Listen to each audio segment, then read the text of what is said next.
Good afternoon. What happened? Good afternoon.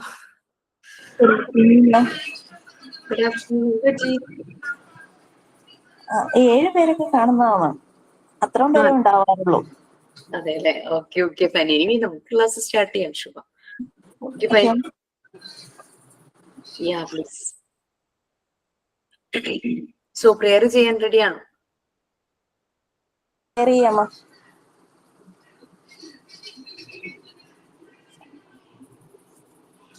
God, I am not perfect. Sometimes I forget to pray and sometimes I lose my temper.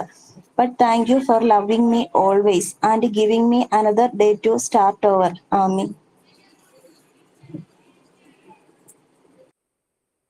നിങ്ങളുടെ ഗ്രൂപ്പിൽ എത്ര പേരുണ്ട്? ഗ്രൂപ്പില് 80-85 കുട്ടികളൊക്കെ ഉണ്ട് മാം. പക്ഷെ 9 പേര് കൂടുതൽ ഒട്ടും ലൈവ് ക്ലാസ്സിൽ ഉണ്ടാകാറില്ല. ജോലി ഉണ്ടോ ബാക്കിയുള്ളവർക്ക്? ബാക്കിയുള്ളവരെല്ലാം ജോലിയായിട്ട് റെക്കോർഡ് ക്ലാസ് കൂടുന്നവരാ. ഒരു 9 പേര് എല്ലാ ക്ലാസ്സിലും ഉണ്ടാകാറുള്ളൂ. 9 തന്നെ കാണാറില്ല, 7 ഉണ്ടാകാറുള്ളൂ, മാക്സിമം 9. സാറില്ല, റെക്കോർഡ് ക്ലാസ് കണ്ടാൽ മതി. എപ്പോഴെങ്കിലും ലൈവില് വരാൻ പറ്റുവാണെങ്കിൽ എത്താം. ഓക്കെ, ഇപ്പൊ സൗമ്യം വന്നു. സോ ഇനിയും നിങ്ങൾക്ക് വേറെ എന്തെങ്കിലും ഷെയർ ചെയ്യാനുണ്ടോ? അല്ലെങ്കിൽ നമുക്ക് ക്ലാസ്സിലേക്ക് പോവാം. ശുഭ പ്രേയർ ചെയ്തു. സൗമ്യക്ക് എന്തെങ്കിലും പറയാനുണ്ടോ? മാം, ആക്ച്വലി ഞാൻ സൗമ്യല്ല. എനിക്ക് മെയിൽ ഐ ഡി ചേഞ്ച് ചെയ്യാൻ പറ്റിയിട്ടില്ല. ഞാൻ അനിലയാണ്. ഞാൻ ഫോൺ കംപ്ലൈന്റ് ആയിട്ട് മാറ്റിയപ്പോഴേ മെയിൽ ഐ ഡി ഞാൻ ചേഞ്ച് ചെയ്യാൻ തന്നെ ജോയിൻ ചെയ്താണ് അതിൽ തന്നെ. ഓക്കെ, കുഴപ്പമില്ല. അനയ പേര് അനില. അനില. ഓക്കെ. പറയാനുണ്ടോ? നമുക്ക് ക്ലാസ്സിലേക്ക് പോവാം. എനിക്കൊരു ഡൗട്ട് ചോദിക്കാനുണ്ടായിരുന്നു മെയിനായിട്ട്. മാഡം, ഞാനിപ്പോ ടീച്ചിങ് പ്രാക്ടീസിന് വേണ്ടിട്ട് ഒരു ഇൻസ്റ്റിറ്റ്യൂട്ടിൽ ഞാൻ ചോദിച്ചിട്ടുണ്ട്. അത് നമുക്ക് ചെയ്തോളാൻ പറഞ്ഞേക്കാണ്. അപ്പൊ അവര് പറഞ്ഞെന്ന് വെച്ചാല് നമ്മള് അവരുടെ സിലബസ് അനുസരിച്ചിട്ട് നമ്മളോട് ചെയ്യാനാ പറഞ്ഞേക്കണേ. അപ്പൊ നമ്മളത് എങ്ങനെയാ? എനിക്കത് ആലോചിച്ചിട്ട് ഒരു ഐഡിയയും കിട്ടുന്നില്ല. സത്യം ടെൻഷൻ ആവാണ്. കണ്ടന്റ്സ് തന്നില്ലേ? എന്തോ? അവര് സിലബസ് തന്നില്ലേ? അതിനൊരു ദിവസം ചെല്ലാനാ പറഞ്ഞേക്കണ. ജസ്റ്റ് അവരുടെ ഇതൊന്ന് റെഫർ ചെയ്തൊക്കെ നോക്കാനായിട്ടേ. ഓക്കെ, കണ്ടന്റ്സും നോക്കുക, മനസ്സിലാക്കുക. അതില് ഏത് ക്ലാസ്സിനാണ്? LKG UKG ആണ്. LKG UKG എന്ന് പറയുമ്പോൾ അവരുടെ സിലബസ് എന്ന് പറഞ്ഞു കഴിഞ്ഞാൽ സാധാരണ ആൽഫബറ്റ്സ്, നമ്പേഴ്സ് ഒക്കെ ഉള്ളേ. നമ്മൾ എങ്ങനെ കുട്ടിയെ ലാംഗ്വേജ് ഏരിയയിൽ കൊണ്ടുപോകണം, ആൽഫബറ്റ്സും നമ്പേഴ്സും വേർഡ്സ് ഒക്കെ അവർക്ക് എങ്ങനെ ഫെമിലറൈസ് ചെയ്യിക്കണം എന്നുള്ളത് നമ്മൾ ആക്ടിവിറ്റീസ് ചെയ്തിട്ടുണ്ടല്ലോ. അപ്പൊ നമ്മളുടെ ആക്ടിവിറ്റി വെച്ചിട്ട് അവരുടെ സിലബസ് കാര്യങ്ങൾ കുട്ടികളെ ചെയ്യിക്കാനായിട്ട് നോക്കൂ. ആൽഫബറ്റിക്കൽ സോങ്സ് വെച്ചിട്ട് ആക്ഷൻ സോങ്, നമ്പർ സോങ്സ് വെച്ചിട്ട് ആക്ഷൻ സോങ്, അതൊക്കെ ചെയ്യാം.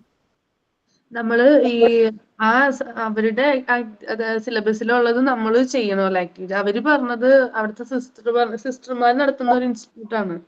അപ്പൊ നമുക്ക് എന്തെങ്കിലും ഇപ്പൊ എന്തെങ്കിലും ആക്ടിവിറ്റീസ് ചെയ്യുകയാണെങ്കിൽ അവിടെ നമുക്ക് അതിനുള്ള മെറ്റീരിയൽ ഒക്കെ പ്രൊവൈഡ് ചെയ്യാന്നൊക്കെ പറഞ്ഞിട്ടുണ്ട്.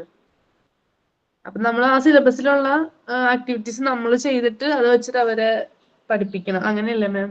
അതെ, അത് ക്രിയേറ്റീവ് ആയിട്ട് നമ്മുടെ ഒരു ഇന്നോവേറ്റീവ് ഐഡിയ ആണ്. എങ്ങനെ അവരെ ഇപ്പോ ആൽഫബറ്റ്സ് ആണെങ്കിൽ പഠിപ്പിക്കണമെങ്കിൽ എങ്ങനെ ആൽഫബറ്റ്സ് പഠിപ്പിക്കാം, വേർഡ്സ് ആണെങ്കിൽ അതെങ്ങനെ പഠിപ്പിക്കാം, അതൊക്കെ നമ്മുടെ ഒരു ഐഡിയ തന്നെയാണ്, നമ്മുടെ ഒരു ക്രിയേറ്റീവ് ഐഡിയ.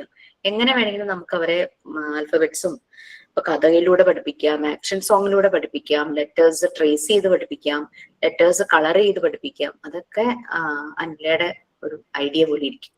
എനിക്ക് അവിടെ കൺഫ്യൂഷൻ വന്നു. അപ്പൊ എന്റെ മനസ്സിലെന്ന് വെച്ചാല് ഇന്റർവ്യൂ ചെയ്ത ടൈമിലൊക്കെ ഞാൻ ഇങ്ങനെ പറഞ്ഞായിരുന്നു. അതായത് ടീച്ചിങ് മെത്തേഡ് വ്യത്യാസമുണ്ട്. ശരിക്കും നമ്മള് അങ്ങനെ പഠിപ്പിക്കുന്നതല്ല. ഇവിടെ ശരിക്കും നമ്മൾ മെറ്റീരിയൽ ഉപയോഗിച്ചിട്ട് പിള്ളേർക്ക് വേഗം ക്യാച്ച് ചെയ്യാൻ പറ്റുന്ന രീതിയിൽ ആണ് പഠിപ്പിക്കുക എന്നൊക്കെ പറഞ്ഞായിരുന്നു. അപ്പൊ ആ സിസ്റ്റർക്ക് മനസ്സിലായി. അപ്പൊ എനിക്ക് അവിടെ കൺഫ്യൂഷൻ. എന്റെ മനസ്സിലെന്ന് വെച്ചാൽ നമ്മള് ഈ മെറ്റീരിയൽ മാത്രം വെച്ചിട്ട് പഠിപ്പിക്കാന്നുള്ള. അപ്പൊ ഈ ആക്ഷൻ സോങ് പിന്നെ ഈ കളറിങ് അങ്ങനെയൊക്കെ ഇതിലുണ്ടോ എന്നൊക്കെ കൺഫ്യൂഷൻ ആയി എനിക്ക്. ആ രീതിയിലൊക്കെ നമുക്ക് പഠിപ്പിക്കാൻ പറ്റുമോ എന്നൊക്കെ.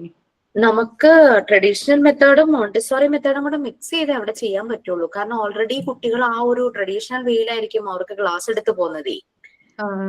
പാരന്റ്സ് നോക്കുമ്പോ ഹോംവർക്ക് വരണം, അതൊക്കെ ഉണ്ടാവും പാരന്റ്സിന്റെ സൈഡിൽ നിന്ന്.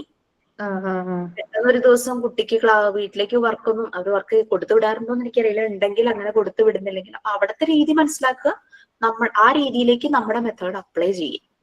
അവിടെ ചെറിയ രീതിയിലൊക്കെ ആക്ടിവിറ്റീസ് ഒക്കെ ചെയ്യിക്കുന്നുണ്ടെന്നാ പറഞ്ഞത്.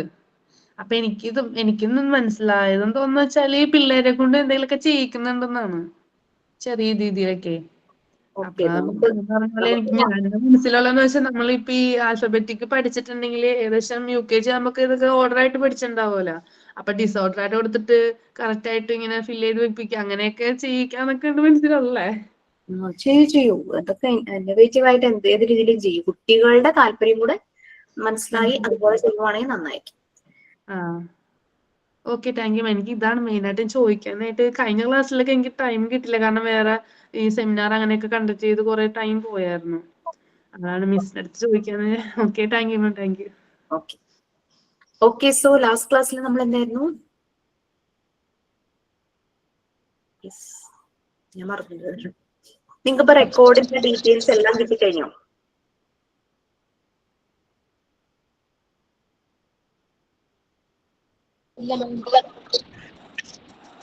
ഏത് റെക്കോർഡിന്റെ ഡീറ്റെയിൽസ് വരെ പറഞ്ഞു?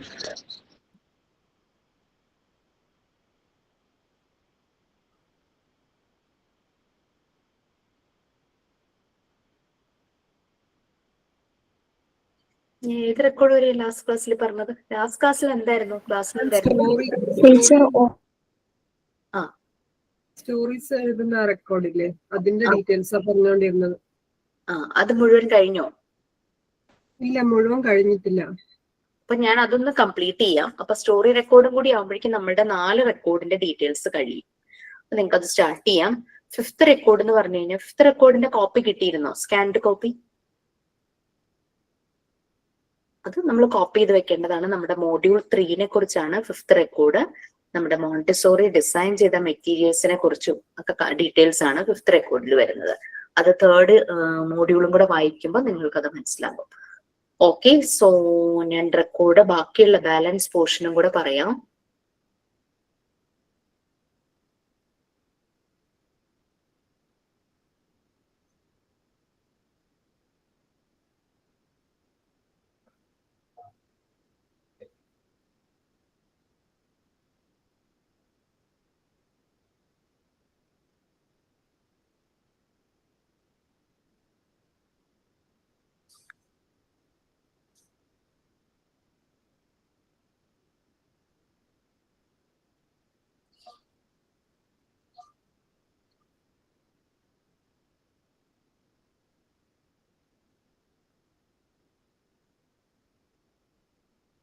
എവിടെ വരെയായിരുന്നു പറഞ്ഞത്?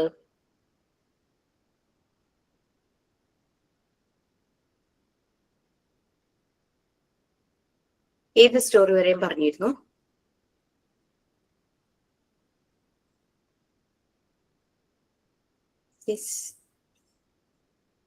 നോയോ? ഒരു ഓർമ്മയില്ല.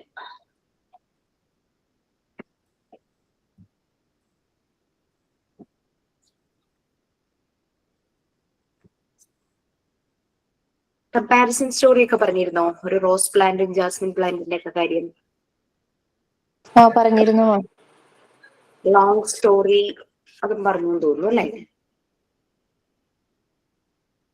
നീണ്ട കഥ നമ്മൾ എഴുതണം. സാധാരണ എഴുതുന്ന സ്റ്റോറിയേക്കാളും എന്തെങ്കിലും ഒരു കൺസെപ്റ്റ് വെച്ചിട്ട് എഴുതിയാൽ മതി. സാധാരണ എഴുതുന്ന സ്റ്റോറിയേക്കാളും ഇച്ചിരി കൂടുതൽ ഉണ്ടാകണം എന്നുള്ള രീതിയിലായിരുന്നു നമ്മൾ ലോങ് സ്റ്റോറി പറഞ്ഞത്. പിന്നെ എന്തെങ്കിലും ഒരു തീം വെച്ചിട്ട് എല്ലാ സ്റ്റോറിയിലും കുട്ടികൾക്ക് നല്ലൊരു മെസ്സേജ് കിട്ടുന്ന രീതിയിൽ വേണം സ്റ്റോറി എഴുതാനായിട്ട്. സ്റ്റോറി സോങ് പറഞ്ഞിരുന്നോ? ഒരു പാരറ്റിനെ ഒരു ഫാർമർ കേജിലാക്കിയ ഒരു കഥ പറഞ്ഞിരുന്നോ?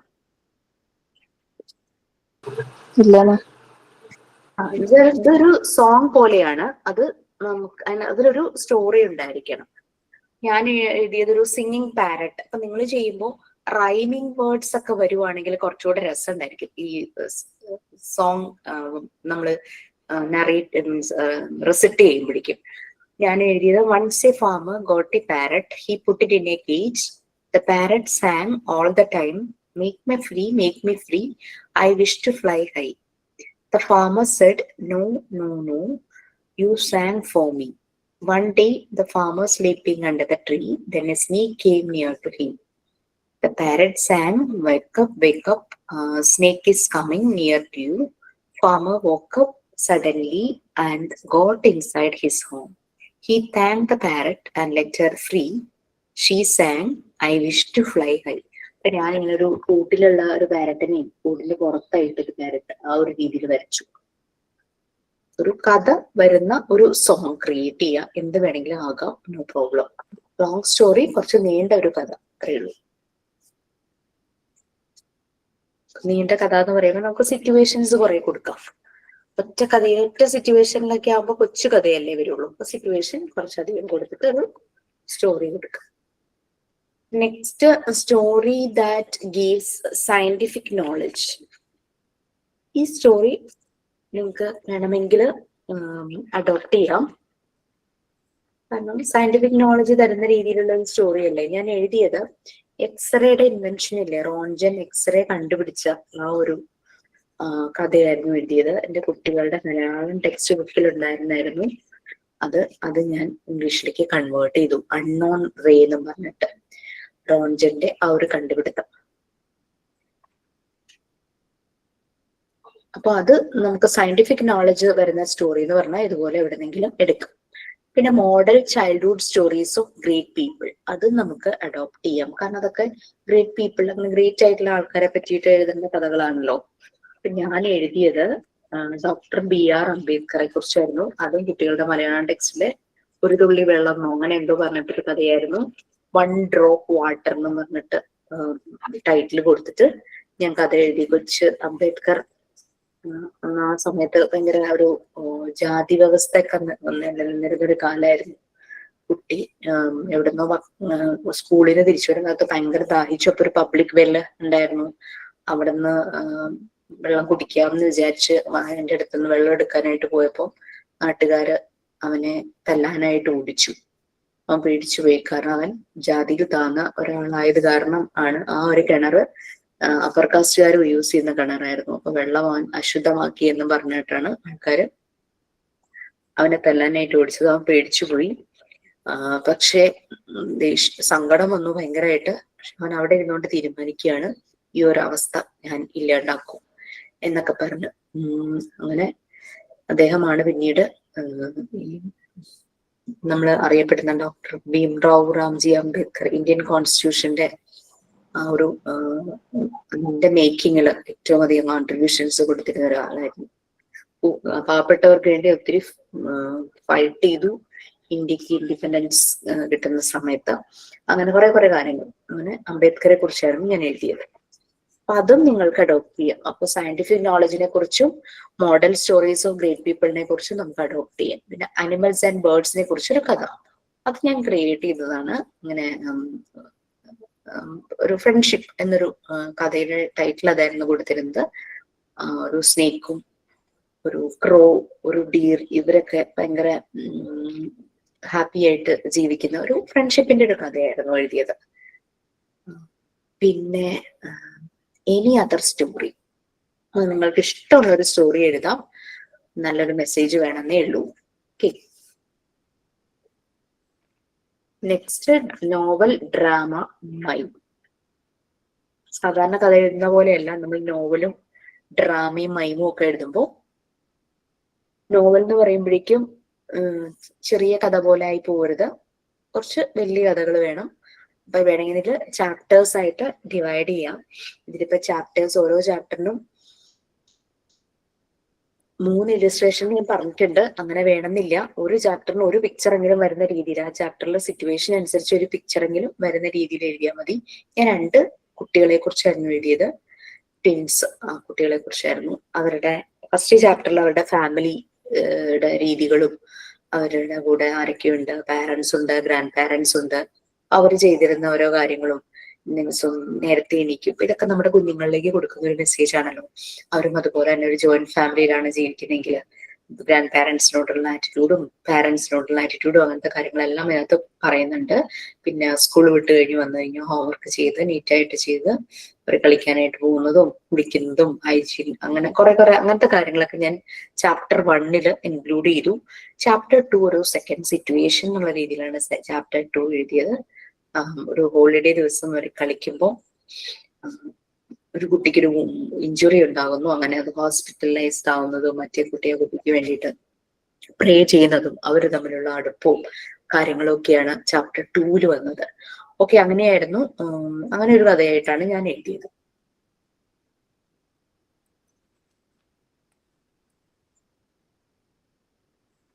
ഓക്കെ, അടുത്തത് ഡ്രാമ. ഡ്രാമ നിങ്ങൾ നാടകങ്ങൾ കണ്ടിട്ടുണ്ടെങ്കിൽ അറിയാം അല്ലെ. സീൻ 1, സീൻ 2 അങ്ങനെയൊക്കെ പറഞ്ഞിട്ടല്ലേ ഡ്രാമയിൽ വരുന്നത്. നോവലില് നമ്മൾ ചാപ്റ്റേഴ്സ് ആയിട്ട് എഴുതി, ഇപ്പൊ ഡ്രാമയില് സീൻസ് ആയിട്ട് എഴുതി. ഡ്രാമയ്ക്ക് പിക്ചർ വേണമെന്നില്ല, മൈമിനും പിക്ചർ വേണമെന്നില്ല.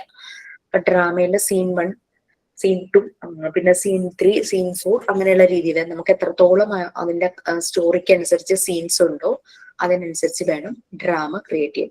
പിന്നെ അത് മാത്രമല്ല, ഡ്രാമയില് കോൺവെർസേഷൻ ആണ് അല്ലെ, ഡയറക്റ്റ് സ്പീച്ച് ആണ്. അപ്പൊ അത് ആ രീതിയിൽ എഴുതാം.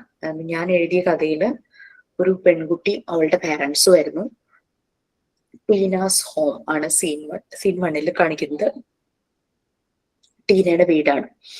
ടീന ഒറ്റ മോളാണ്, അവളുടെ പാരന്റ്സ് ഉണ്ട്. അപ്പം ചിലർ ചോദിച്ചു ക്യാരക്ടേഴ്സിനെ പറ്റി ആദ്യം ഒരു ഇൻട്രൊഡക്ഷൻ എഴുതണോ എന്നൊക്കെ ചോദിച്ചു. അങ്ങനെയൊക്കെ എഴുതാം. ഞാൻ അങ്ങനെ എഴുതിയിട്ടില്ല. ഞാൻ സീൻ 1 പറഞ്ഞ് സ്റ്റാർട്ട് ചെയ്യുവാണ്. Teena's home. അപ്പൊ ടീന ഒരു ഡോളൊക്കെ ആയിട്ട് ഇങ്ങനെ കളിക്കുന്നു. പാരന്റ്സ് ഇവിടെ ലിവിംഗ് റൂമിൽ ഇരിക്കുന്നുണ്ട്. അപ്പൊ പിന്നെ പാരന്റ്സിന്റെ കോൺവെർസേഷനാണ് അതിനകത്ത് കാണുന്നത്. മദർ എന്നിട്ടിട്ട് നമ്മൾ കോളൻ ഇടും. എന്നിട്ട് കോഡ്സിൽ ആ മദർ സംസാരിക്കുന്നതായിട്ട് കോൺവെർസേഷൻ ആണല്ലോ. Look, no one is here for Tina to play, let us go out somewhere. ആ ഒരു രീതിയിലാണ് സെന്റൻസ് എഴുതിയിരിക്കുന്നത്. അപ്പൊ ഫാദറിന്റെ റിപ്ലൈ അങ്ങനെ, where will we go, we are new to this place, let me call my friends and ask them about any place for hang out. പിന്നെ കാണുന്നത് അയാളെ കോൾ ചെയ്യുന്നു, ആരോട് സംസാരിക്കുന്നു. എന്നിട്ട് ടീനയുടെ അമ്മോട് വേഗം റെഡി ആവാനായിട്ട് പറയുന്നു. അമ്മ ചെന്ന് ടീനയുടെ അടുത്തേക്ക് ചെല്ലുന്നു. Mother, dear what are you doing, അങ്ങനെ ആ രീതിയിലുള്ള കോൺവെർസേഷൻ ടൈപ്പ് ഇല്ലേ, അതാണ് ഡ്രാമയിൽ വരേണ്ടത്. പിന്നെ സീൻ 2, എന്റെ കഥയിലെ സീൻ 2 എന്ന് പറയുന്നത് ഒരു പാർക്കാണ്. പാർക്കിൽ കുറെ കുട്ടികളൊക്കെ കളിക്കുന്നു, കുറെ കുട്ടികൾ അവിടെ ഊഞ്ഞാലാടുന്നു. ഒരു പ്രായമായ ആൾ ന്യൂസ് പേപ്പർ വായിക്കുന്നു. ടീന പാർക്കിലേക്ക് പാരന്റ്സുമായിട്ട് ആദ്യമായിട്ട് വരുക. അപ്പൊ ടീന ചോദിക്കുവാണ്, ഞാൻ ലാഡർ ആൻഡ് സ്ലൈഡ് കളിച്ചോട്ടെ എന്ന് ചോദിക്കുമ്പോ അമ്മ പറയുന്നുണ്ട്, ഒത്തിരി ദൂരേക്ക് പോകരുത്, ഞങ്ങൾക്ക് ഇവിടെ നിന്ന് നോക്കുമ്പോ കാണാനായിട്ട് പറ്റണം. ഓക്കെ, അങ്ങനെ ടീന പോയി കളിക്കാനായിട്ട് തുടങ്ങുന്നു.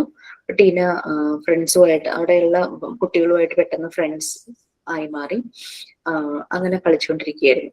അപ്പൊ അമ്മയും അച്ഛനും കൂടെ പറയുന്നുണ്ട് അവൾ എന്ത് ഹാപ്പി ആയിന്നൊക്കെ അവരിങ്ങനെ സംസാരിക്കുന്നു. അപ്പം കുറച്ച് കഴിഞ്ഞപ്പോഴേക്കും അവിടെ ഇരുന്ന പത്രം വായിച്ചുകൊണ്ടിരുന്ന ആ വയസ്സായ ആള് കുട്ടികളെ വഴക്ക് പറയാൻ തുടങ്ങി. എന്തിനാ ഇത്ര ഒച്ചയെടുക്കുന്നതെന്നൊക്കെ പറഞ്ഞിട്ട് കുട്ടികളോട് ചോദിക്കുന്നു. അങ്ങനെ കുട്ടികൾക്ക് അത് കേട്ടപ്പോൾ ഭയങ്കര ഫീലായി. അവർ അവിടെ നിന്ന് കുറച്ച് മാറി നിന്ന് പിന്നെ കളിക്കാനായിട്ട് തുടങ്ങി. പിന്നെ കുറച്ച് കഴിയുമ്പോൾ ഇരുട്ടായി, അവർ തിരിച്ച് വീട്ടിലേക്ക് പോകുന്നു. ഇത് നമുക്ക് കുട്ടികളെ കൊണ്ട് ഡ്രാമ പോലെ ചെയ്യിക്കാനും പറ്റും. പിന്നെ സീൻ 3 വീണ്ടും കാണിക്കുന്ന ടീനയുടെ വീടാണ്. അപ്പം അവര് ടീനയും പാരന്റ്സും തമ്മിലുള്ള സംസാരമൊക്കെയാണ്. ഇനിയും പോകണം, അടുത്ത വീക്കെൻഡ്സിൽ പോകണം, ഗുഡ് നൈറ്റ് ഒക്കെ പറഞ്ഞിട്ട്, ഭക്ഷണം കഴിച്ച് ഗുഡ് നൈറ്റ് ഒക്കെ പറഞ്ഞിട്ട് അവര് ഉറങ്ങാനായിട്ട് പോകുന്നു. നെക്സ്റ്റ് സീൻ 4 വീണ്ടും പാർക്കാണ്. നെക്സ്റ്റ് വീക്കെൻഡ്സ് ആയപ്പോൾ ടീന വീണ്ടും അവിടെ വരുന്നു. അവളുടെ ഫ്രണ്ട്സിനെ കണ്ടു. അവൾ വേഗം അവരുടെ അടുത്തേക്ക് പോകുന്ന വഴി ആ ഓൾഡ് മാൻ അവിടെ ഇരുന്ന് പത്രം വായിക്കുന്നുണ്ടായിരുന്നു. അവൾ അയാളെ വിഷ് ചെയ്യുവാണ്.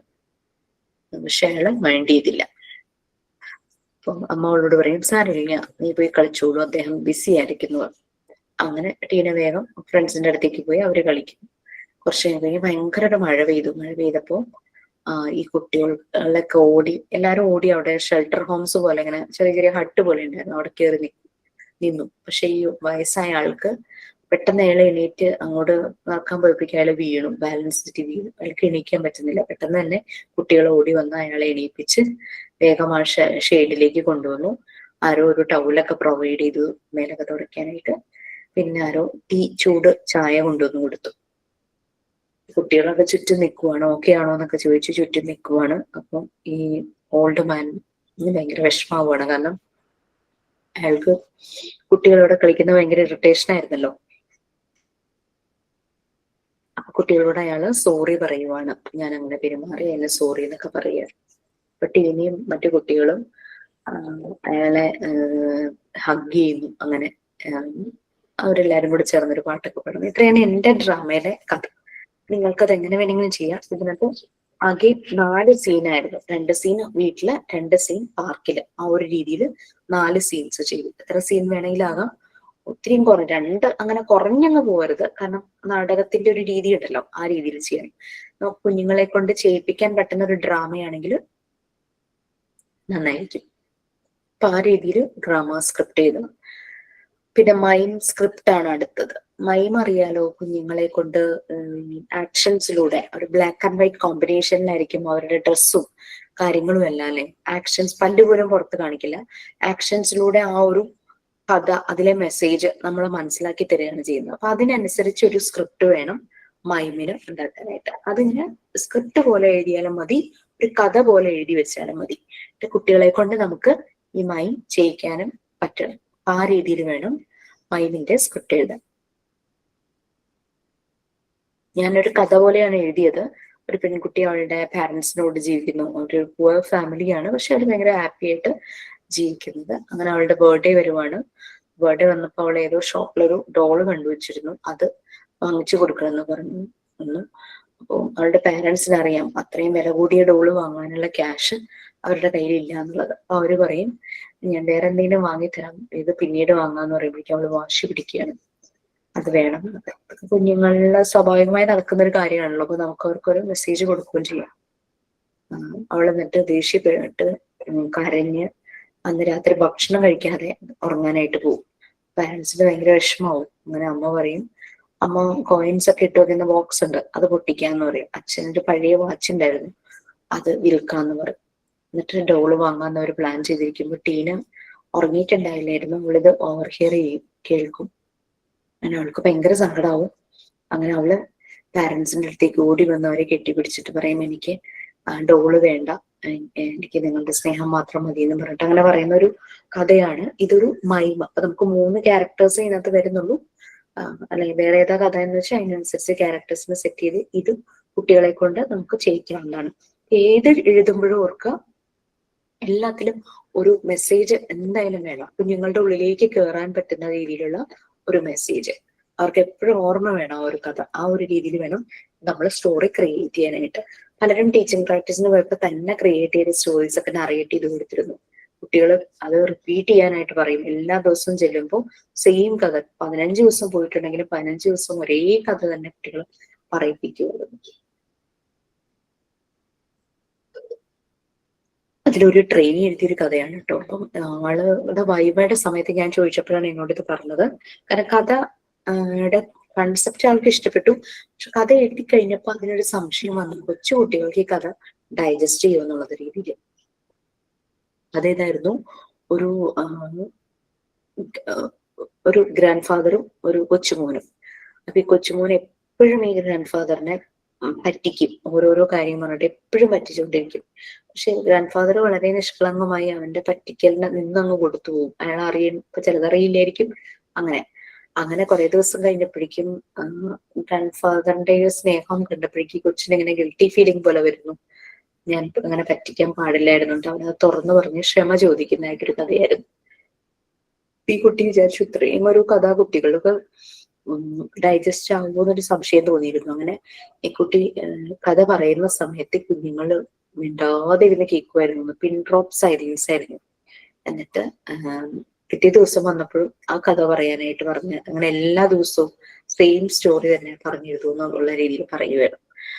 എഴുതൂ, ആലോചിക്കുമ്പോൾ നമുക്ക് പല ഐഡിയാസ് കിട്ടും. കാരണം പലരും എന്നെ കൊണ്ട് പറ്റില്ല എന്ന് പറഞ്ഞിട്ട് പലതും കോപ്പി പേസ്റ്റ് ചെയ്യും സ്റ്റോറീസ്. വൈവയിൽ വരുമ്പോ പറയും, ഞങ്ങളത് ഒന്നും ഞാൻ തന്നെ എഴുതിയതല്ല, എല്ലാം ഞാൻ കോപ്പി ചെയ്തതാ, എന്നെ കൊണ്ട് പറ്റില്ല. നമുക്ക് പറ്റും. നമ്മളിങ്ങനെ ആലോചിച്ചു കഴിഞ്ഞു കഴിഞ്ഞാല് നമ്മളൊരു മെസ്സേജ് മനസ്സിൽ വെച്ചിട്ട് ആലോചിക്കുകയോ അങ്ങനെയൊക്കെ നോക്കി കഴിഞ്ഞാൽ നമുക്ക് എഴുതാനായിട്ടൊരു സിമ്പിൾ ആയിട്ട് എഴുതിയാൽ മതിയല്ലോ.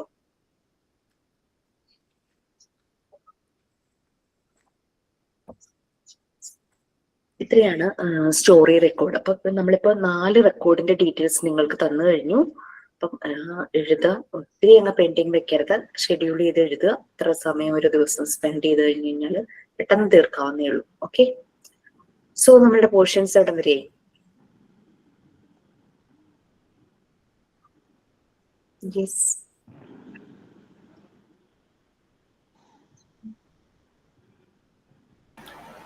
എഡ്യൂക്കേഷണൽ സൈക്കോളജി കഴിഞ്ഞു സെക്കൻഡ് പാർട്ടില്. എഡ്യൂക്കേഷൻ സൈക്കോളജി കംപ്ലീറ്റ് ചെയ്തോ? Okay okay. സെക്കൻഡ് പാർട്ടിൽ നിങ്ങൾക്ക് ഇനി ഏതെങ്കിലും ലെസൺസ് കംപ്ലീറ്റ് ആവാനുണ്ടോ? എല്ലാം കഴിഞ്ഞു. എല്ലാം കഴിഞ്ഞു. പാർട്ട് 1 കംപ്ലീറ്റ് ആയി, പാർട്ട് 2 കംപ്ലീറ്റ് ആയി. എക്സാം കഴിഞ്ഞല്ലോ. യെസ്, ടേം എക്സാമിനേഷൻ കഴിഞ്ഞു. സോ ഞാൻ പാർട്ട് 3 ഏതെങ്കിലും ചാപ്റ്റർ എടുത്ത് തുടങ്ങിയോ? ഇല്ല, തുടങ്ങിയിട്ടില്ല. വേറെ ടീച്ചേഴ്സ് സ്റ്റാർട്ട് ചെയ്തോ? പാർട്ട് 3 എടുത്തിട്ടില്ല, 4 ചാപ്റ്റേഴ്സ് എടുക്കുന്നു. ആരൊക്കെയാ ടീച്ചേഴ്സ് ആരൊക്കെയാ ഉള്ളേ? അപർണ മിസ്സും അശ്വതി മാം.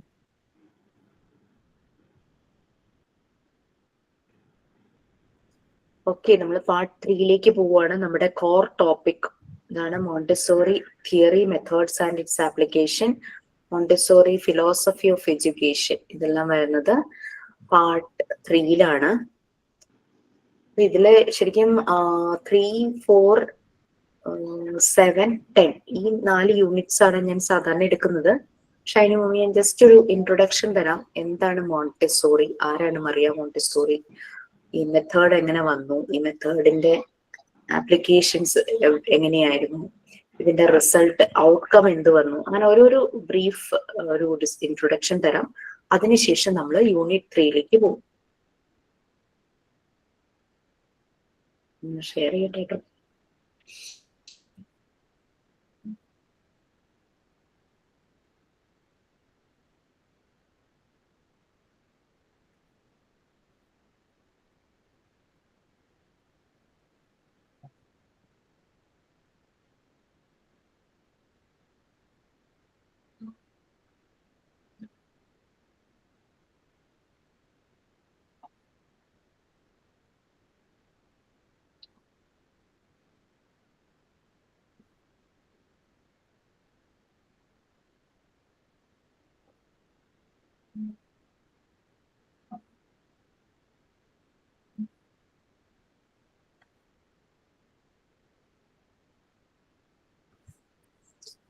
ഓക്കെ, മറിയ മോണ്ടിസോറിയെ പറ്റി എന്തെങ്കിലുമൊക്കെ മനസ്സിലാക്കി വെച്ചിട്ടുണ്ടോ?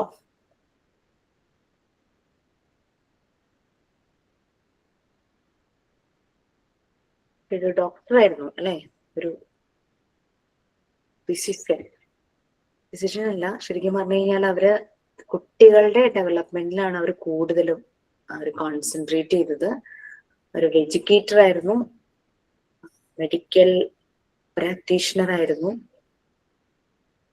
മറിയ ഇറ്റലിയിലാണ് ജനിച്ചത്. ഈ ഇറ്റലിയില് ഇവരുടെ കാലഘട്ടത്തില് യൂറോപ്യൻ കൺട്രി ആണെങ്കിൽ പോലും, നമ്മൾ കേട്ടിട്ടുള്ള യൂറോപ്യൻ കൺട്രീസ് എന്ന് പറഞ്ഞാൽ ഭയങ്കര ഡെവലപ്ഡ്, ആ ഒരു രീതിയിലാണ് നമ്മൾ യൂറോപ്യൻ കൺട്രീസിനെ മനസ്സിലാക്കിയിട്ടുള്ളത്.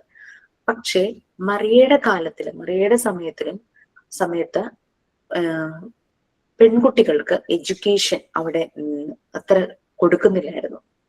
ഇപ്പോഴും പല നമ്മുടെ ഇന്ത്യയിൽ തന്നെയാണെങ്കിലും പല റിമോട്ട് ആയിട്ടുള്ള സ്ഥലങ്ങളിൽ, കൂടുതലും നോർത്തിലൊക്കെയാണ് പെൺകുട്ടികൾ അധികം എഡ്യൂക്കേഷൻ എടുക്കാറില്ല. അവർക്ക് അതിനുള്ള പ്രൊവിഷൻസ് കൊടുക്കുന്നില്ല. അങ്ങനെ ഇപ്പൊ ഗവൺമെന്റ് പല മെത്തേഡ്സും ഗേൾ ചൈൽഡിന് വേണ്ടിയിട്ട് അങ്ങനെ ഇങ്ങനെ ഓരോ എഡ്യൂക്കേഷൻ ഇതിലാണെങ്കിലും നല്ല നല്ല കുറെ കാര്യങ്ങൾ കൊണ്ടുവരുന്നുണ്ട് അവരുടെ എഡ്യൂക്കേഷനെ പ്രൊമോട്ട് ചെയ്യാനായിട്ട്.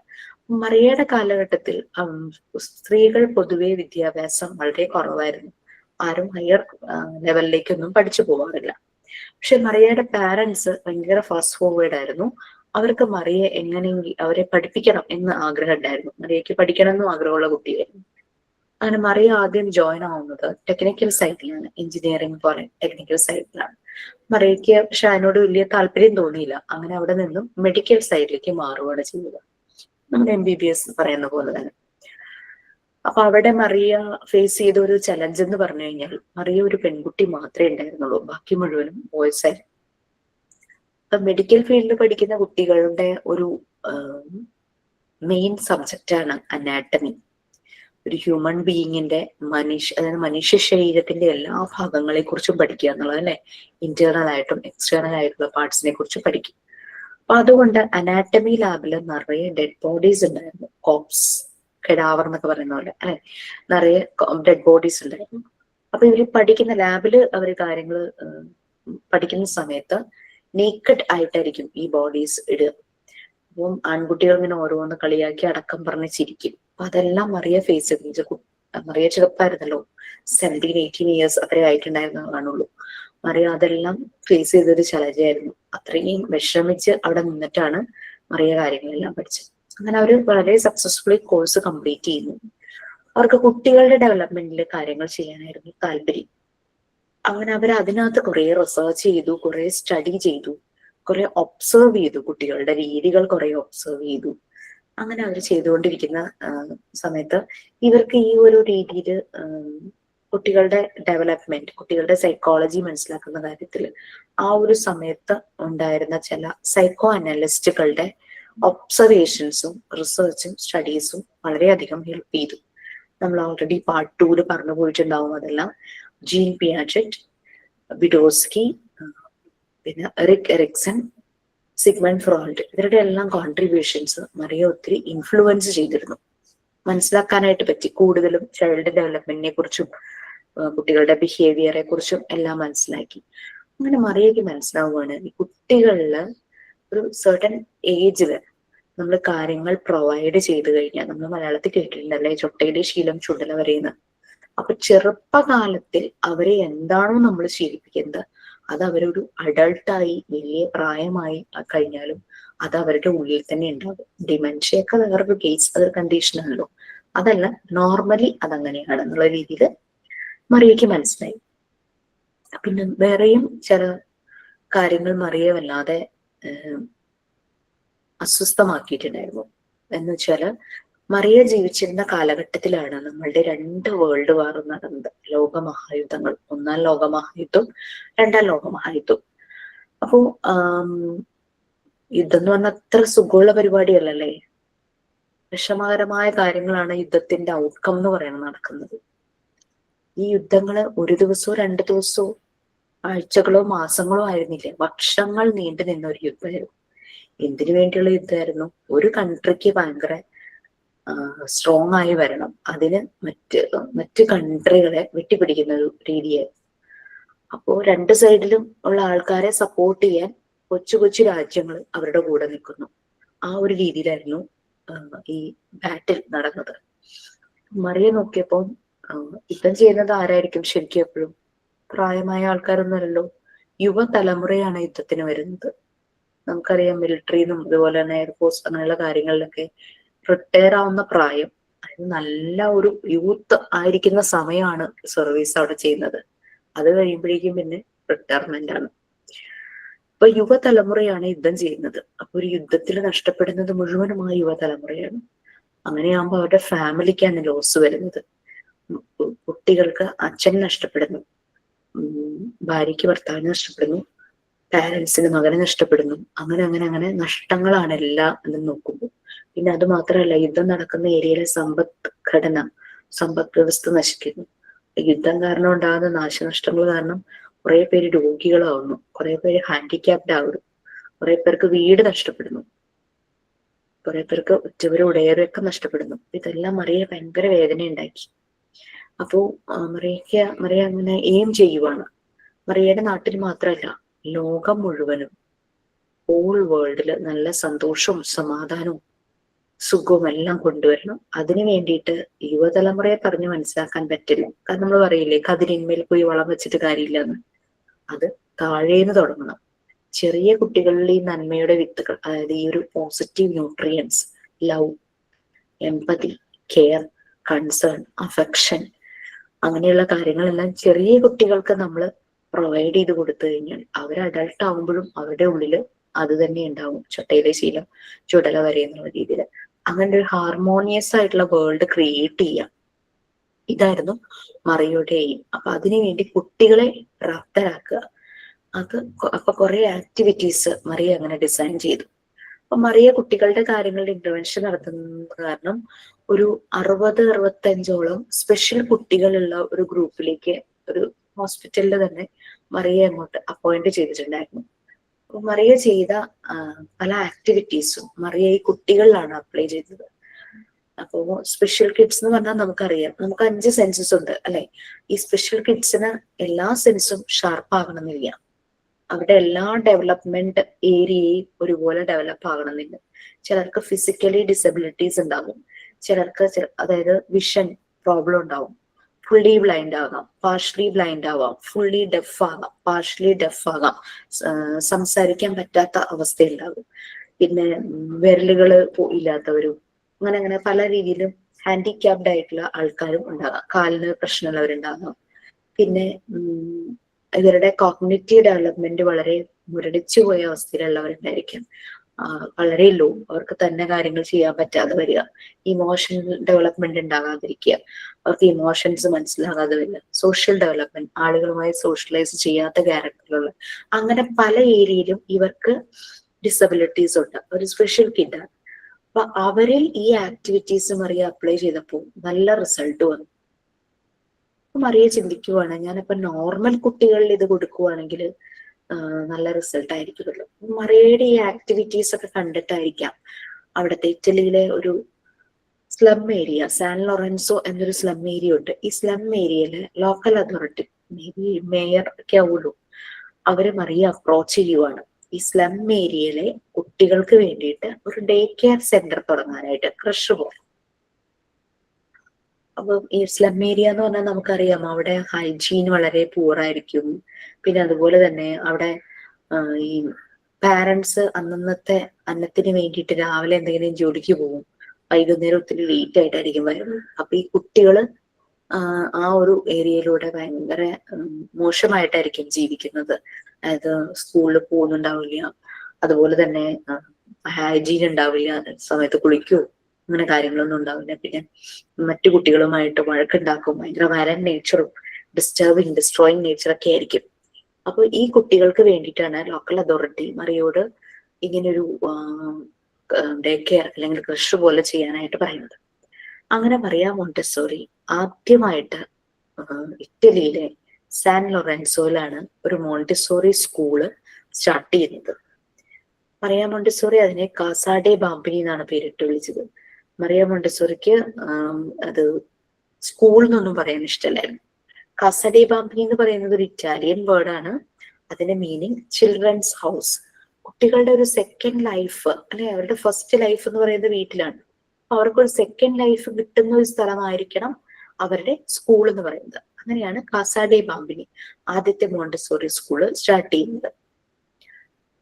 ഓക്കെ, ഇത് ഇവിടെ ക്ലാസ് റൂംസ് ഒന്നും ഇല്ലായിരുന്നു. നമുക്ക് ഇങ്ങനെയുള്ള പോലെ അടച്ചിട്ട റൂമുകളോ വാതിലോ ജനലുകളോ അങ്ങനെ ഇല്ലായിരുന്നു. ഇവിടെ കുറെ വരാന്തകളായിരുന്നു.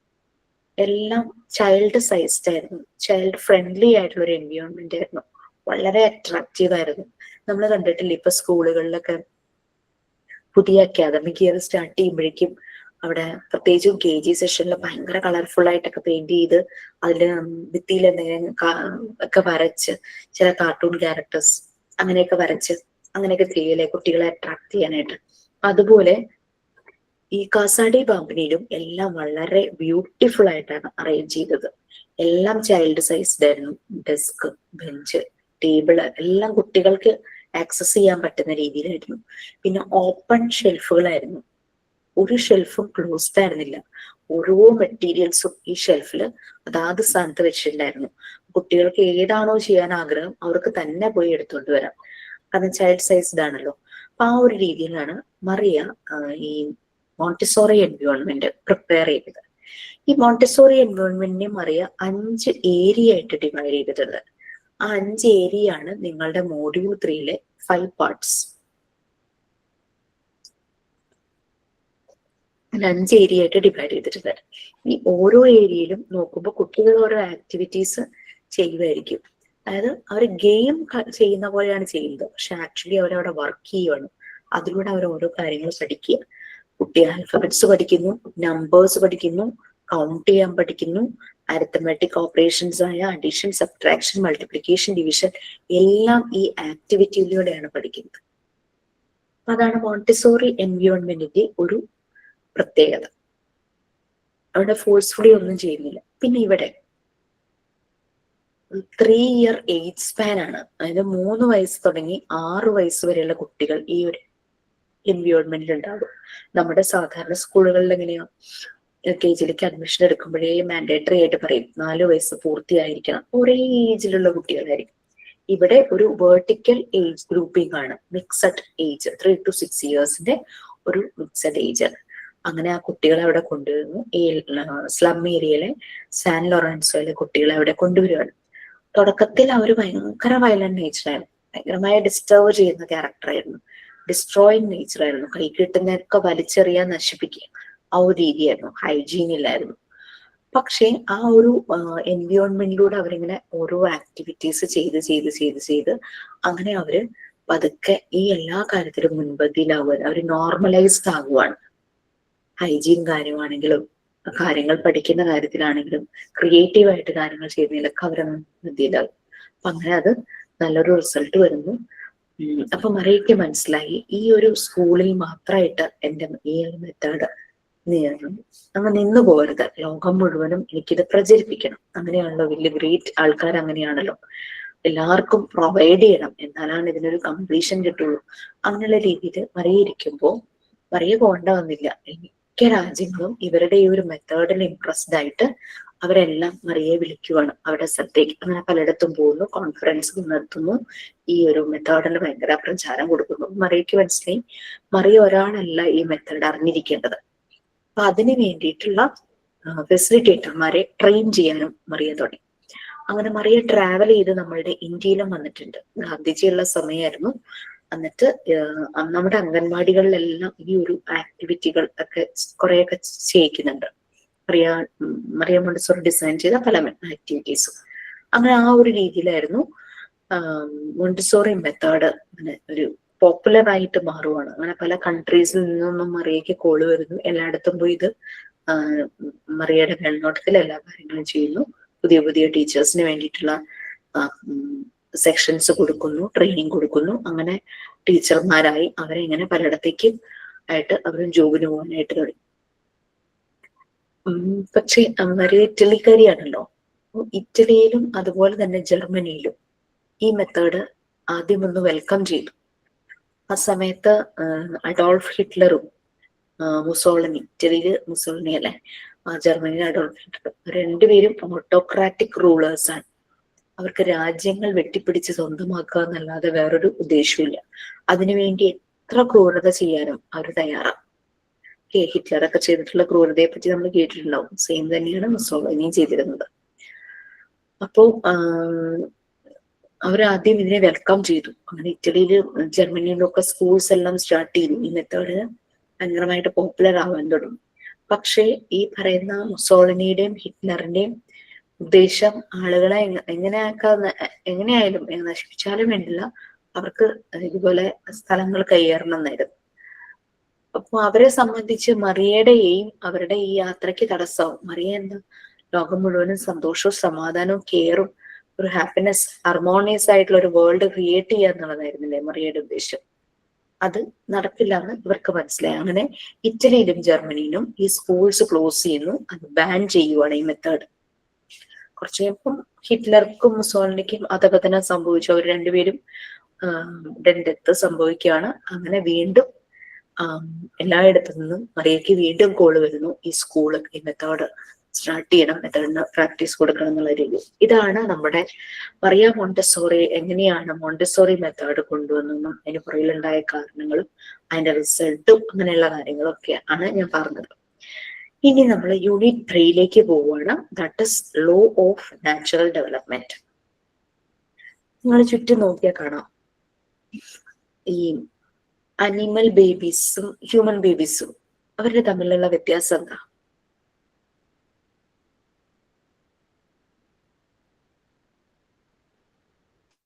അനിമൽ ബേബീസിന് ഇച്ചിരി ഭക്ഷണം കഴിക്കാറൊക്കെ ആയി കഴിയുമ്പോ അവര് തന്നെ വളരാൻ വിടും. നമ്മള് കുറെ കാലം കൂടെ ഇങ്ങനെ കൂടെ കൊണ്ടു കിടക്കും. ഈ കോഴിക്കുഞ്ഞിനെയൊക്കെ കൊത്തി അകറ്റി വിടുന്ന പോലെ കൊത്തി കഴിക്കാറാവുമ്പോൾ മൃഗങ്ങൾ അവരെ മാറ്റി വിടും. അവിടെ കിളിയുണ്ടോ ശുഭ? എന്തോ കിളികളുണ്ടോ? ഉണ്ട്. അപ്പൊ അനിമൽ ബേബീസ് കേപ്പബിൾ ആണ് അല്ലെ? ശുഭ പറഞ്ഞ പോലെ അവരങ്ങ് ഡിപ്പെൻഡന്റ് അല്ല, ഇൻഡിപെൻഡന്റ് ആണ്. പക്ഷെ ഹ്യൂമൻ ബേബീസ് കുറെ കാലം വരെയും ഇൻഡിപെൻഡന്റ് ആവില്ല. അവർ ഡിപ്പെൻഡന്റ് ആയി തന്നെ ഇരിക്കും. അവർ ഇൻഡിപെൻഡന്റ് ആകണമെങ്കിൽ കുറെ കാലം കഴിയണം. ഇവൻ ജനിച്ച ഉടനെ അവർക്ക് തലയൊന്ന് ലിഫ്റ്റ് ചെയ്യാൻ പോലും പറ്റില്ല. നമ്മളെപ്പോഴും ഹെഡിന്റെ അവിടെ സപ്പോർട്ട് കൊടുക്കണം. കുറച്ച് നാൾ കഴിയുമ്പോഴാണ് ആ സപ്പോർട്ട് അതിന്റെ ആവശ്യമില്ലാതായി വരുള്ളൂ. അവർക്ക് ഭക്ഷണം കൊടുക്കണം, അവരെ കുളിപ്പിക്കണം, ഡ്രസ് ചെയ്യിക്കണം, ആവശ്യങ്ങളെല്ലാം വേറൊരാളൊരു കെയർ ഗീവർ നിന്ന് ചെയ്യണം. അവർക്ക് എന്താ അറിയാ, സിംപ്ലി കരയുക, ഇതല്ലാണ്ട് വേറൊരു പരിപാടി ഇരിക്കും. അപ്പൊ അതാണ് നമ്മൾ പറഞ്ഞു വരുന്നത് അനിമൽ ബേബീസിന്റെ കാര്യങ്ങളൊക്കെ. അപ്പൊ ഈ ഫസ്റ്റ് 2 പാരഗ്രാഫ്സ് ആരെങ്കിലും ഒന്ന് റീഡ് ചെയ്യാമോ? മോണ്ടിസോറി ഒപ്പീൻഡ് എന്ന് പറഞ്ഞിട്ട് 2 പാരഗ്രാഫ്സ് ഉണ്ട്. ആരെങ്കിലും വായിച്ചു?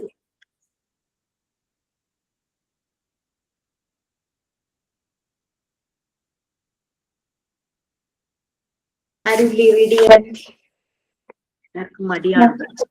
ഞാൻ വായിക്കാം.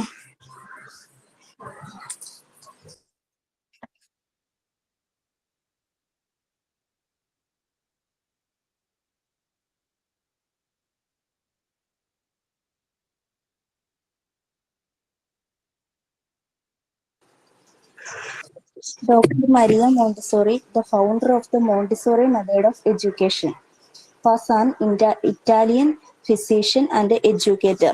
Dr. Montessori evolved her educational philosophy as a result of her observation on how children naturally learn. In spirit of economics. ഒരു സെക്കൻഡ്, നമ്മൾ യൂണിറ്റ് 3 ആണ് എടുക്കുന്നത്. 1 ഉം 2 ഉം അപർണ മിസ് ആയിരിക്കും എടുക്കുക. Okay. Law of natural development ആണോ? അതെ അതെ. Have you noticed the difference between human babies and animal babies? Human babies seem to be more incapable than animals at birth. Animals can walk within hours after birth. Some can scurry around and creep like puppies, but human babies can barely do anything at all. They cannot move on their own, and they are also helpless that they cannot even lift their own head. They just lay there and cry. Sea turtles newly devised on a beach will naturally move towards the ocean. A joey climbs into its mother's pouch upon being born.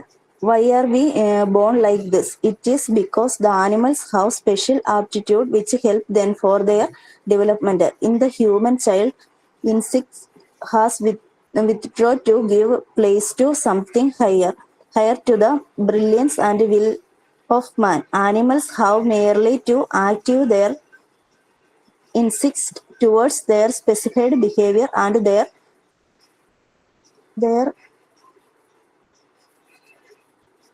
അത് കഴിഞ്ഞ് എന്നാ മാം there കഴിഞ്ഞ് physic life of limited to this put in man. There is this other fact, the creation of human brilliance, but a human body is not born with intelligence.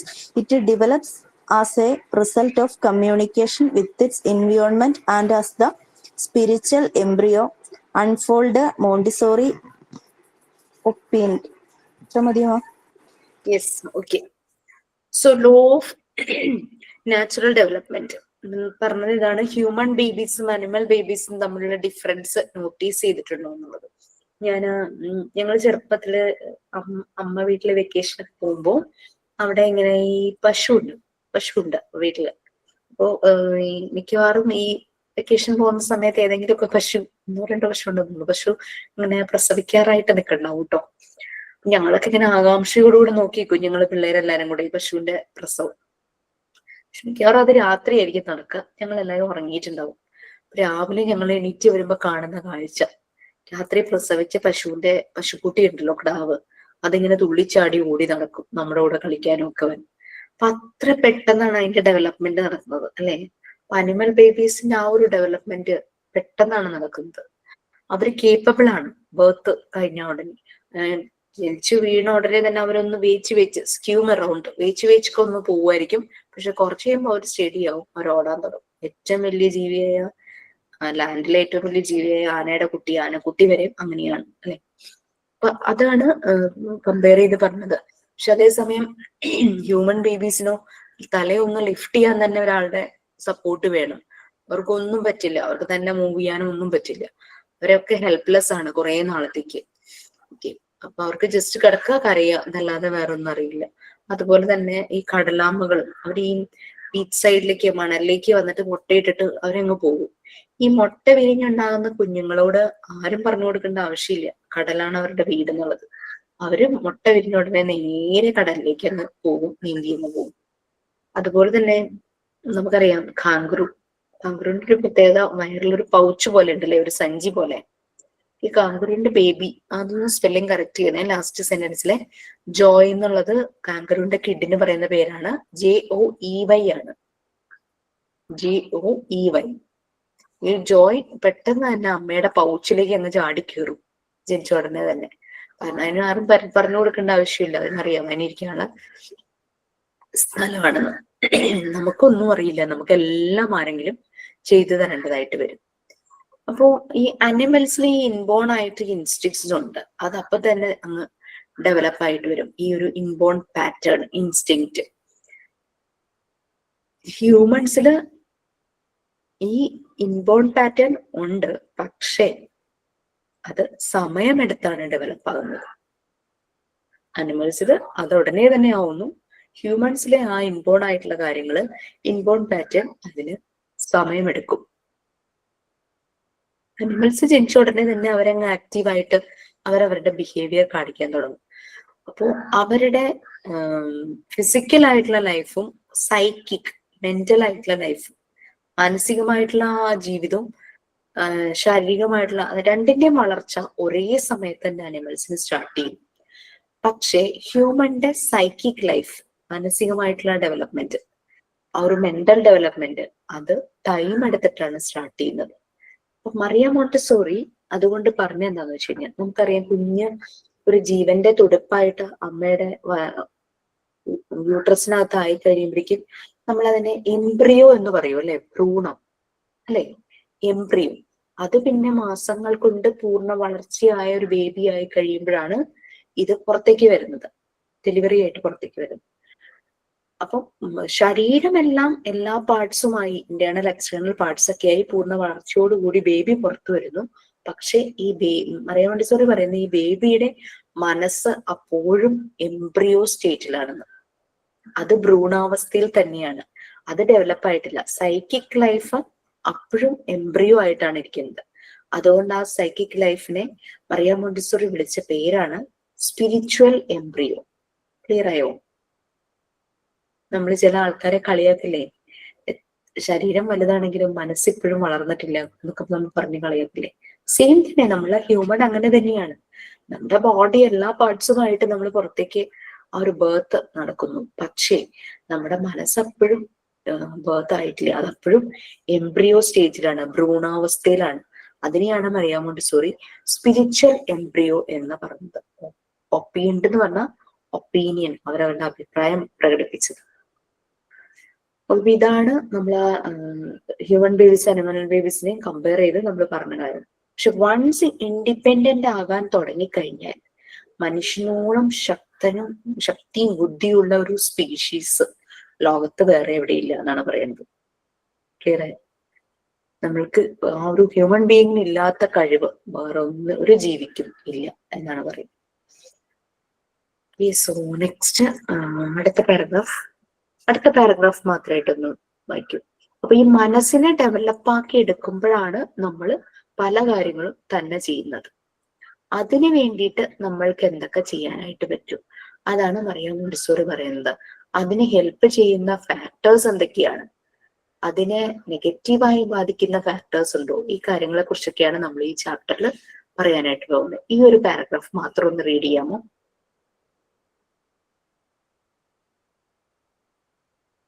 Yes. For the child to self-willed himself, she concluded that the child must process within a predetermined psychic pattern which is not visible at birth. She refers to them as the spiritual embryo. Montessori believed that for the psychic pattern for reveal itself, two conditions must be fulfilled. First, surroundings. He needs to collaborate with his environment to understand or come to terms with the limit of his universe. Second, he needs freedom to reveal himself. If those two conditions are absent, the psychic life of the child will not reach its potential and his personality will be stunted. Therefore, the child must also develop a sensitive period and an absorbent mind. Okay, അപ്പോ കുട്ടികൾ തന്നെ വരണം, അതായത് self build ചെയ്യണം, അവരെ തന്നെ create ചെയ്യണം, അവരെ തന്നെ കൺസ്ട്രക്ട് ചെയ്യണം, അവരെ തന്നെ ബിൽഡ് ചെയ്യണം. അതായത് അവര് ഇൻഡിപെൻഡന്റ് ആകണമെങ്കിൽ കുട്ടികൾക്ക് അവരുടെ ഉള്ളിൽ ഈ, അതായത് അനിമൽസ് പെട്ടെന്ന് തന്നെ റിവീൽ ചെയ്യുന്നത് പോലെ തന്നെ ഇവരുടെ ഉള്ളിൽ ഇതുണ്ട്. പക്ഷെ അത് പുറത്തേക്ക് വന്ന് ഇവര് കാര്യങ്ങൾ തന്നെ ചെയ്യാനായിട്ട് ഒരു സമയമെടുക്കുന്നു മാത്രം. ആ ഒരു സൈക്കിക് പാറ്റേൺ ഉണ്ട്, അത് ബർത്ത് സമയത്ത് വിസിബിൾ അല്ല. കാരണം ബർത്ത് സമയത്ത് ലാംഗ്വേജ് ഇല്ല, മൂവ് ചെയ്യുന്നില്ല, ഇതൊക്കെ പിന്നീടാണ് വരുന്നത്, ഡെവലപ്പ് ചെയ്യുന്നത്. അപ്പൊ ഈ ഒരു സ്പിരിച്വൽ എംബ്രിയോയെ അതുകൊണ്ടാണ് മറിയ മോണ്ടിസോറി അങ്ങനെ സ്പിരിച്വൽ എംബ്രിയോ എന്ന് പറയുന്നത്. അപ്പൊ ഇങ്ങനെ ഉള്ളിലുള്ള ഈ കഴിവ് പുറത്തേക്ക് വരണമെങ്കിൽ രണ്ട് കണ്ടീഷൻസ് ഫുൾഫിൽ ചെയ്യണം. ഒന്ന്, സറൗണ്ടിങ്സ്, കുട്ടി വളരുന്ന സാഹചര്യം, എൻവിയോൺമെന്റ് അല്ലെ, അത് കുട്ടി അവന്റെ ചുറ്റുപാടുകളുമായിട്ട് കണക്ട് ചെയ്ത് ജീവിക്കണം. അപ്പോഴാണ് അവരുടെ കാര്യങ്ങളെല്ലാം മനസ്സിലാകുന്നത്. എന്തൊക്കെയാണ് ഈ പ്രപഞ്ചത്തിൽ, ഈ ഒരു യൂണിവേഴ്സിൽ ഉണ്ടാകുന്നത്, അതിൽ വരുന്ന കാര്യങ്ങളെയെല്ലാം അവൻ മനസ്സിലാക്കുന്നു. ത്രൂ അവന്റെ സെൻസസ്, അവൻ കാണുന്നു, കേൾക്കുന്നു, തൊട്ടു നോക്കുന്നു അല്ലെ. അങ്ങനെ അവന്റെ സെൻസസ് എല്ലാം യൂസ് ചെയ്തിട്ടാണ് പുറത്തുനിന്നുള്ള കാര്യങ്ങളെല്ലാം മനസ്സിലാക്കുന്നത്. അദ്ദേഹത്തിന് നമുക്കറിയാം, വീട്ടിൽ അടച്ചു പൂട്ടിയിടുന്ന ഒരു കുഞ്ഞിനേക്കാളും പുറം ലോകവുമായിട്ട് കണക്ട് ചെയ്ത് നൽകുന്ന കുട്ടിയുടെ ഭയങ്കര ഫാസ്റ്റ് ആയിരിക്കും റെസ്പോൺസും ഡെവലപ്മെന്റും എല്ലാം. സെക്കൻഡ് വൺ, കുട്ടിക്ക് ഇത് റിവീൽ ചെയ്യണം. ഇവന്റെ ഉള്ളിലുള്ള വരുന്ന കാര്യങ്ങളും പല കാര്യങ്ങളും റിവീൽ ചെയ്യണമെങ്കിൽ കുട്ടിക്ക് ഫ്രീഡം കൊടുക്കണം. എൻവിയോൺമെന്റ് ആൻഡ് ഫ്രീഡം, അവന് വളരുന്ന സാഹചര്യം അതുപോലെ നന്നായിരിക്കണം. പിന്നെ ഫ്രീഡം കൊടുക്കണം. ഈ ഒരു ഫ്രീഡം കിട്ടിക്കഴിയുമ്പോഴാണ് ഇവന് നല്ല രീതിയിൽ ഡെവലപ്പ് ആകാൻ, ഇവന്റെ സൈക്കിക് പാറ്റേൺ, ഇവന്റെ മനസ്സിന്റെ ആ ഒരു ഡെവലപ്മെന്റ് കാര്യങ്ങളെല്ലാം ഡെവലപ്പ് ചെയ്ത് വരുന്നത്. ഈ രണ്ട് കണ്ടീഷൻസും ആബ്സെന്റ് ആണെങ്കിൽ കുട്ടിക്ക് ഫ്രീഡവും ഇല്ല, കുട്ടി അടച്ചു പൂട്ടിയിട്ടിരിക്കുന്നു. അങ്ങനെ വരുവാണെങ്കിൽ അവന്റെ ഡെവലപ്മെന്റ്, സൈക്കിക് ലൈഫ് അത് ശരിയായ രീതിയിൽ അതിന്റെ പൊട്ടൻഷ്യലിലേക്ക് എത്തില്ല, അത് സ്റ്റണ്ടായി പോകും. ഓക്കെ, നിന്നു പോകും, അവന്റെ പേഴ്സണാലിറ്റി എല്ലാം നിന്നു പോകും. നമ്മളായിരിക്കും കൊച്ചുകുട്ടിക്ക് എന്താ പേഴ്സണാലിറ്റി എന്ന്. ചെറുപ്പത്തിലേ അവൻ ഇൻഡിപെൻഡന്റ് ആയിട്ട് പല കാര്യങ്ങളും ചെയ്യുന്നത് തന്നെയാണ് അവന്റെ പേഴ്സണാലിറ്റിയിൽ റിഫ്ലക്ട് ചെയ്യുന്നത്. ഇപ്പൊ കുട്ടിയുടെ ഉള്ളിലൊരു സെൻസിറ്റീവ് പീരീഡും അതുപോലെ തന്നെ അബ്സോർബൻ മൈൻഡും ഡെവലപ്പ് ചെയ്തിരിക്കണം. സെൻസിറ്റീവ് പീരീഡ് എന്ന് പറഞ്ഞു കഴിഞ്ഞാൽ അവൻ നേച്ചറുമായിട്ട് കണക്ട് ചെയ്ത് സെൻസിറ്റീവ് ആയിരിക്കും, അവന്റെ ചുറ്റുമുള്ള കാര്യങ്ങളുമായിട്ട് അവൻ പെട്ടെന്ന് കണക്ട് ചെയ്യുന്നു. പിന്നെ അബ്സോർബൻ മൈൻഡ് എന്ന് പറഞ്ഞു കഴിഞ്ഞാൽ നമ്മളൊരു സ്പഞ്ച് വെള്ളത്തിലിടുമ്പോൾ അത് വെള്ളം വലിച്ചെടുക്കുന്ന പോലെ തന്നെ ഇവന്റെ മനസ്സും എല്ലാം അബ്സോർബ് ചെയ്യുക, കണ്ണിൽ കാണുന്നതും കേൾക്കുന്നതും എല്ലാം തൊട്ടു നോക്കുന്ന എല്ലാം ഉള്ളിലേക്ക് സ്റ്റോർ ചെയ്ത് വെക്കും. അപ്പൊ ഇതാണ് നമ്മൾ law of natural development unit 3 ആണ്, പാർട്ട് 3 എടുക്കുന്നത്. ഹ്യൂമൻ ബേബീസ് എങ്ങനെയാണ് ഇൻഡിപെൻഡന്റ് ആകുന്നത്, അവർക്ക് ഇൻഡിപെൻഡന്റ് ആകാനായിട്ട് എന്തെല്ലാം കണ്ടീഷൻസ് വേണം. നെസസറി കണ്ടീഷൻസ് ആണ് എൻവിയോൺമെന്റ്, അവന് വളരുന്ന സാഹചര്യം, സറൗണ്ടിങ്സ്, അതും ഫ്രീഡവും. ഫ്രീഡം എന്ന് പറഞ്ഞാൽ എന്താ ചെയ്യാനുള്ള ഫ്രീഡം കൊടുക്കല്ല, ആ ഫ്രീഡത്തിന്റെ കൺട്രോൾ, ലിമിറ്റ്സ്, ഒരു ഫ്രീഡം വിത്തിൻ ദ ലിമിറ്റ്സ് ആയിരിക്കണം. നമ്മൾ തീരുമാനിക്കും എത്രത്തോളം ഫ്രീഡം അവന് പ്രൊവൈഡ് ചെയ്യണം എന്നുള്ളത്. അവൻ നോക്കുമ്പോൾ അവൻ എൻജോയ് ചെയ്യുന്നു അവന്റെ ഫ്രീഡം, ബട്ട് അതിന്റെ കൺട്രോള് നമ്മുടെ കയ്യിലാണ്. ഒരു പട്ടം പിടിക്കുന്ന പോലെ അല്ലെ, പട്ടത്തിന് എത്ര ഹൈറ്റിലേക്ക് വേണമെങ്കിലും പറക്കാം, പക്ഷെ എത്ര ഹൈറ്റിൽ പട്ടം പറക്കണം എന്ന് ഉള്ളത് താഴെ നിന്നുകൊണ്ട് നമ്മളാണ് തീരുമാനിക്കുന്നത് അല്ലെ. നമ്മൾ ആ കയ്യിൽ നമ്മുടെ ത്രെഡ് ഉള്ളത് അത് വെച്ചിട്ടാണ് നമ്മൾ കൺട്രോൾ ചെയ്യുന്നത്.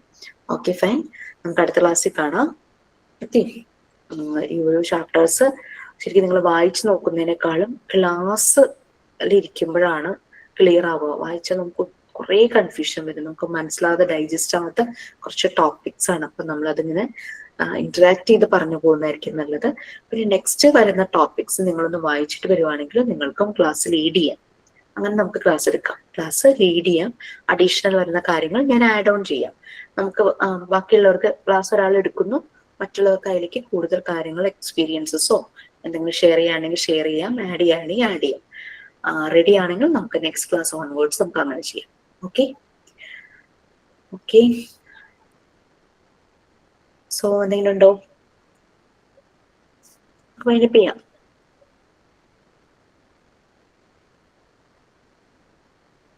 Thank you. Thank you, miss. Thank you, ma'am. Bye.